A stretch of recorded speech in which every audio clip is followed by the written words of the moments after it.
Happy Midweek from your church family, South Roanoke United Methodist Church. I'm Robert Stutes, Associate Pastor here, and I wanted to share a little bit today. I had received a copy of my commitment card. This coming Sunday will be our opportunity to present those in person, and if you can't be here in person, you can return it to the church office by mail or dropping it off. I began to think about this season of the year, thought about a funny story that I heard one time about a church where the deacons would sit on the front row and they would respond to the preacher. So they kind of had developed a system. So the preacher would say something in this little country church and the deacons would either say amen or go or whatever. And one day the preacher was really on a roll and he says, "This church has been stationary, not moving, for so long. And so this church, if we are going to crawl, we need to be devoted to our prayer life. We need to pray 7 days a week so that this church is not stationary. We need to start praying every day." So do you believe it? Do you believe that the church can crawl? And the deacons kind of all together, they said, "Let it crawl, let it crawl." Then the preacher went on and said, "Well, crawling's not going to get you very far. We need to, that's what babies do. We need to get up on our feet and walk. We need to really move. And if this church is going to walk, we need to do more. We need to give of our time and energy. And so there's so many ways to serve the Lord. Are you ready to give your time and energy? Are you ready for this church to walk?" And sure enough, the deacons chimed in, "Let it walk, let it walk." And the preacher's really going on now and says, walking, that's good if you're not going very far. But if you're going to go very far, you need to learn how to run if you're going to get places. And this church needs to learn how to run. If this church is going to learn how to run, we need to be here every Sunday morning singing our praises to God. You need to make that a priority. Sing your praises to God every Sunday morning. Are you ready for the church to run? And of course, the deacons say, "Let it run, let it run." And the preacher said, "Running is great, but if you have to go from New York to LA, you don't want to run, you want to fly. And this church, my friends, can fly." Do you believe that? And if this church is going to fly, we need to give sacrificially 10% of everything that the Lord has given us. We need to tithe if we're going to see this church fly. Do you believe that this church can fly? And the deacon said, "Let it crawl, let it crawl." Okay, you should have seen that one coming. Sometimes churches do crawl. We are a little bit half-hearted in the responses that we make in our membership vows. Now we talk about the 5 ways, used to be 4 ways, and we came up with one more. 5 ways that we are faithful participants in the ministry of God's work in the church. Certainly our prayers. Our presence, that means showing up. Our giving. This is stewardship season. We're talking a lot about giving. Our serving. That's using our time and energy to do that. Then our witness, what we show forth by the things that we say and do. On a regular basis, we all need to kind of give ourselves our own report card. Where are we on that? And in October stewardship season, we specifically do that in relationship to giving there. As I thought about giving and how really, when you think about it, we're a pretty charitable country. People, whether they're Christian or not, seem to give a pretty big priority to causes that matter to their heart. I began to think about the television commercials I see all the time now, and it tells you about something good you can do around the world. You can help hungry children in another country. You can help abused animals. Whatever it is, there's ways that you can support. Have you noticed 9 times out of 10, you know what they ask for? Have you noticed? $19 a month. Isn't that something? That's not the only thing you can give, but that's why they ask for. I think they have figured out the exact amount that they can ask for that will actually make a difference, but that most people will say, "Oh, I could do that." They don't say 20 either. They always say $19 a month. But it's being an ongoing supporter as opposed to simply writing a check. For a year's basis, that would be 19 times 12, $228. A lot of people might not be able to send in a donation at the time as they're watching television for $228, but they think, I could do $19. And of course, they make it a recurring gift. And so that it just sort of keeps going. I thought about that because if I were to pick one of those causes and do that, I would probably get a letter back. You are changing the world. Thank you so much, Mr. Stutz, for what you have done. You are helping rescue a pet or feed a hungry child or do something, and you're making a difference in the world. It would make me feel good about our $19 a month. I began to think about the power of $19 a month, and I said, wait a minute. I looked at our church budget, which we're sort of a medium-sized church. There's a few churches a lot larger and many churches a lot smaller, but a lot of churches about our size. I did the math.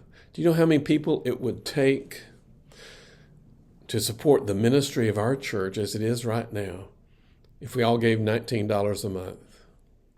Do you know? It would take about 2,000 people. What? Oh my goodness. Now that tells us a few things. First of all, it tells us we have some amazingly generous people who have gone a long, long way toward making the ministry of the church through South Roanoke Church and through our worldwide ministries as a part of the United Methodist Church, to making that a priority, not just something that they support regularly, but something that they prioritize in their budget.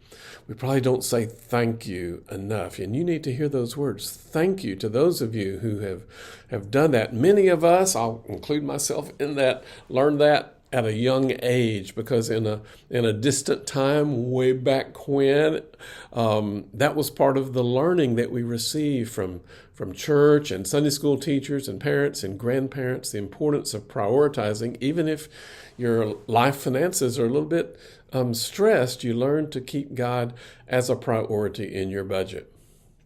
So I think about the $19 a month. That also tells me, that some of our churches 20 years from now may find themselves in an interesting situation if we live in a world where people who have not been taught the importance of prioritizing the work of the Lord are called upon to do that. And many of us who have done that faithfully over the years are no longer here. It's kind of scary, isn't it?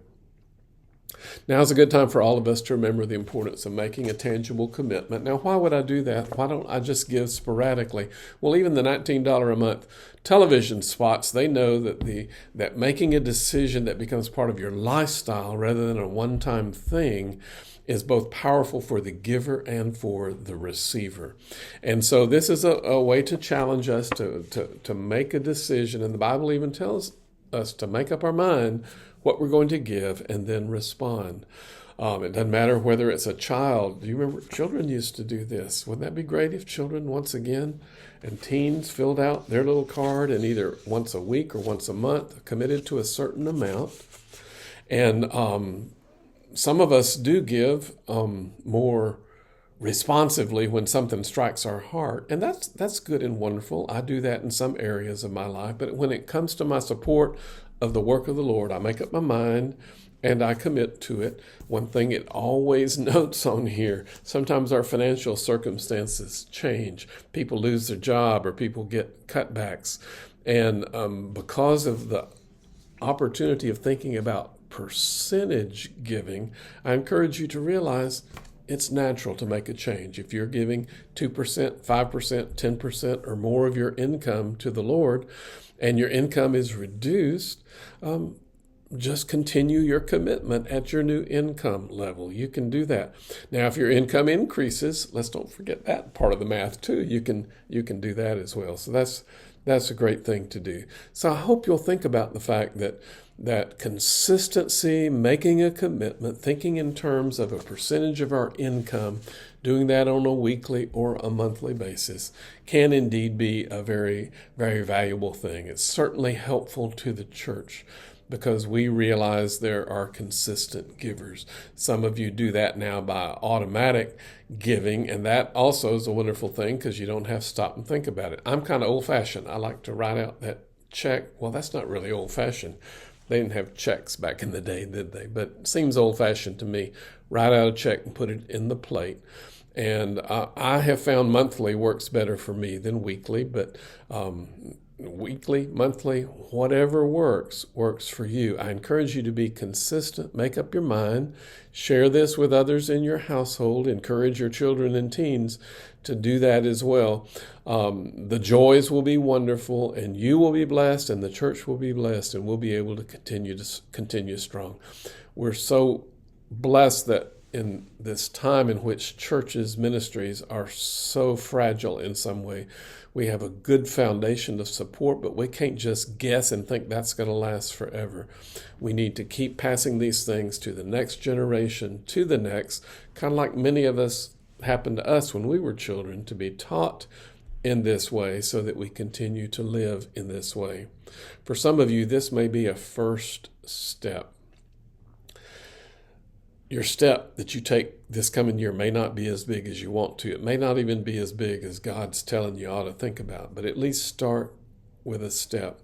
Every journey begins with a step, and that's part of the training that we undertake. So I encourage you to be prayerful and to see this as an investment in God's work through our church family and as an investment in your spiritual health. We need to be able to talk more with each other about how we decide how we make our response. Find a Christian friend and ask them how. Don't pry into their financial business, but ask them, how do you decide what you give to the Lord? It's funny. We can talk about prayers. We can talk about church attendance. We can talk about serving the Lord, but sometimes we get kind of tight-fisted with our conversation when we think about financial giving. That's just a normal part of our response to God. I encourage you to do that in a mighty way. Look forward to seeing you this coming Sunday, October 27th, on our Stewardship Commitment Sunday. Bring your card with you. If you need an additional copy, or we can mail or email that to you, let us know. I encourage you to see your giving as a part of your spiritual life. That's so important. Good to be with you today. Have a blessed week.